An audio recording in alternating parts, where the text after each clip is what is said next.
My wife yelled, "Stop acting like I owe you explanations.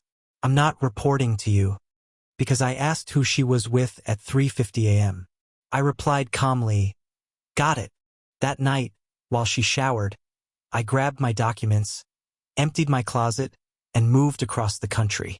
For years later, she showed up at my office, unannounced, and froze when she saw the toddler who ran straight into my arms. I'm 36 now, but when this started, I was 32 and thought I had everything figured out. I've been married for 6 years. We met in our mid-20s at a mutual friend's wedding, started dating, moved in together after 18 months, got married 2 years after that. Standard progression. She worked in marketing. I worked in software development. We lived in a decent apartment in the city, had our routines, had our lives intertwined in all the usual ways. But somewhere around year 5, things shifted. She started staying out later. Work events, she'd say. Networking. I didn't question it at first. Her job was social. Mine wasn't. I spent most evenings coding or reading. She spent hers with clients and colleagues. It made sense. Until it didn't. The night that changed everything was a Thursday in March. I woke up around 3:45 a.m. and realized she wasn't in bed. Checked my phone. No messages. I got up, walked through the apartment. Empty. Her coat was gone, her keys were gone. Her car was still in the parking garage, so she'd left with someone. I texted her, "Where are you?" No response. I called. Straight to voicemail.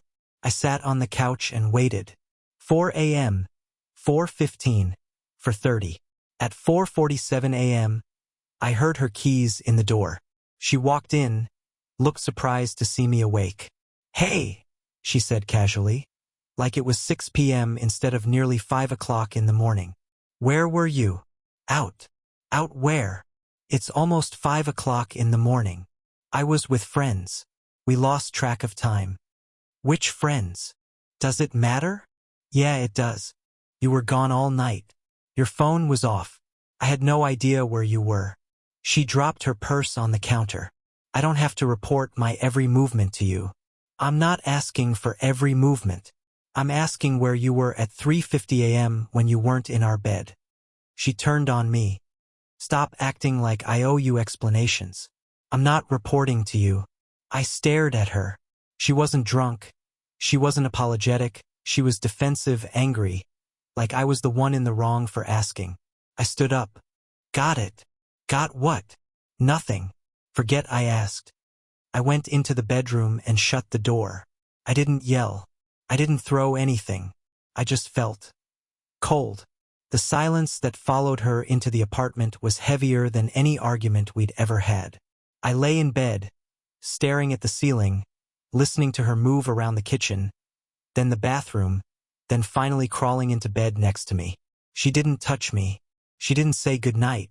She just turned away, and within minutes, she was asleep. That was when I knew. The friends weren't friends, or if they were people who clearly came before me in her priority list. I didn't sleep that night. Instead, I started planning. It wasn't a malicious plan. It was a survival one. I looked at our finances, our shared accounts, the lease. I realized how much of my life I had folded into hers, how much I had compromised just to keep the peace. By sunrise, the decision was made. I wasn't going to fight. I wasn't going to ask for a breakdown of her timeline or demand to see her phone. She had told me she didn't owe me explanations, so I decided to stop asking for them. I took a few days off work, claiming family matters, which wasn't exactly a lie.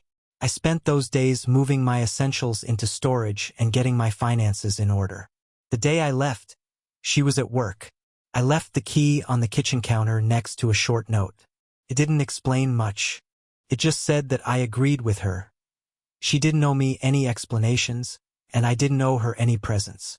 I took what was mine, left what was hers, and drove until the skyline of our city was nothing but a memory in the rearview mirror. I moved 3 states away, changed my number, and started over in a town where no one knew my name or my history. I thought that was the end of it.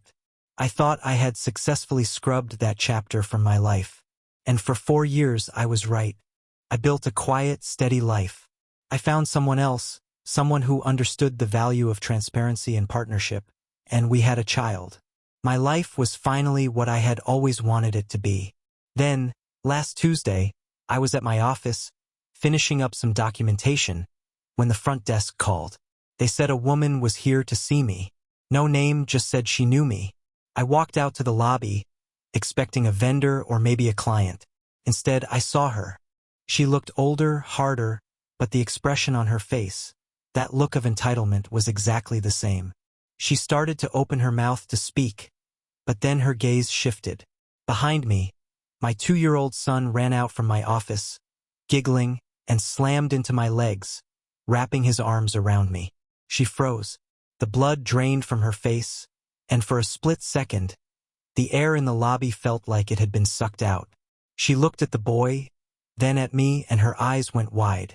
She realized, in that moment, that the life I had built was entirely, irrevocably complete without her. She didn't move. She just stood there in the middle of the lobby, her hand hovering halfway toward her bag as if she'd intended to pull out something. A phone, a picture, a demand, but had been completely disarmed. My son looked up at her, curious, then buried his face in my leg, sensing the shift in the air.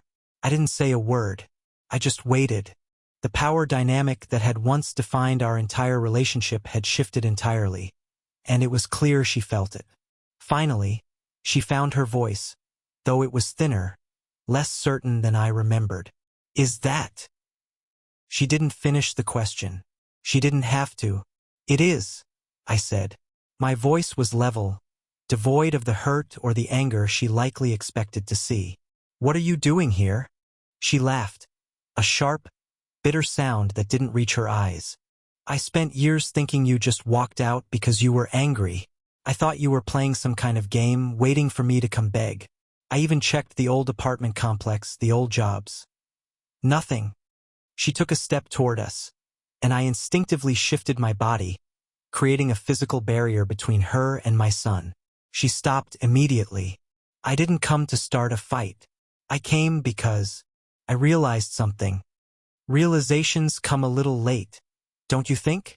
I asked. I wasn't being cruel. I was being factual. It's been 4 years. You're a stranger to me now. Her eyes welled up, but there was no empathy in her look. Only a desperate kind of recognition of what she had lost. You replaced me? She whispered, looking at my son, then back at me with a mix of shock and accusation. You didn't just leave. You erased me. No, I replied, feeling the weight of my son against my leg. I didn't erase you.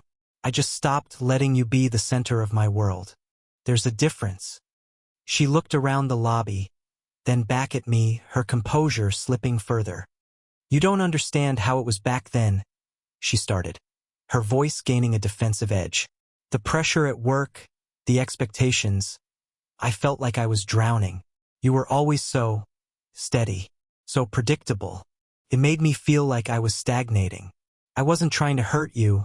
I was just trying to feel like myself again. I was terrified of being trapped in a life that didn't feel like mine. She stepped closer again, ignoring the way I tensed. I thought you'd come after me. I thought that if I pushed, you'd finally show some kind of passion, some kind of fight.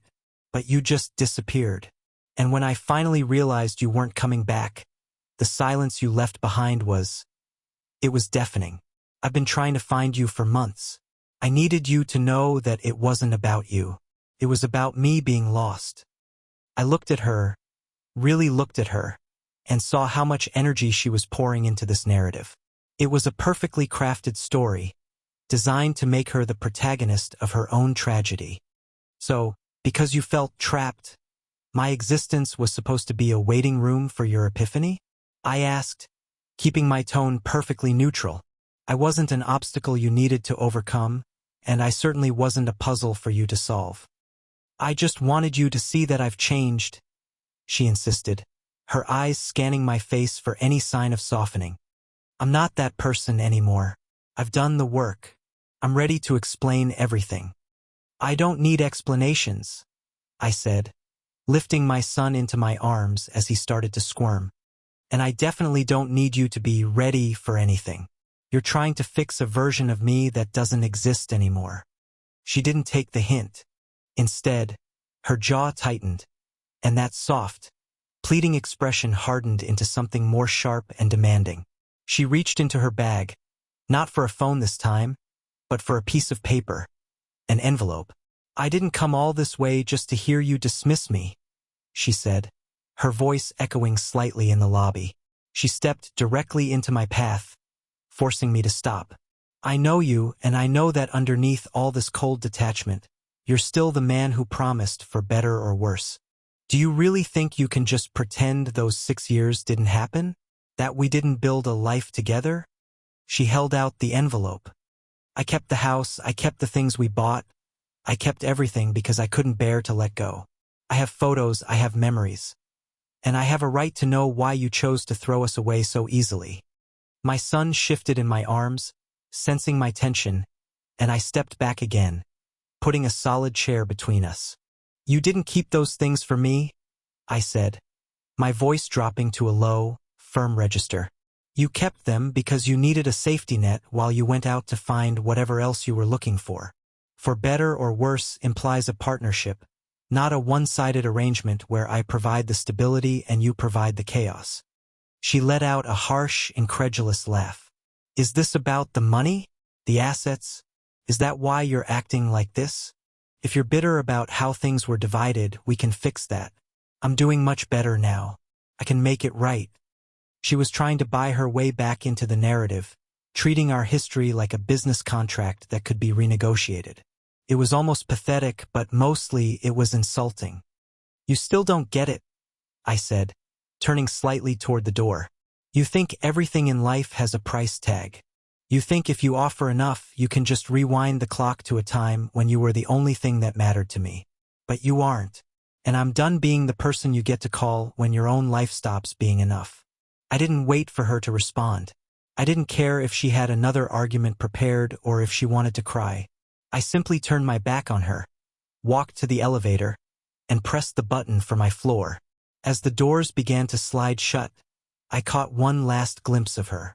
She was standing exactly where I'd left her, her hand still clutching that envelope, the look of entitlement finally replaced by the dawning, hollow realization that she had absolutely no place in the world I had built.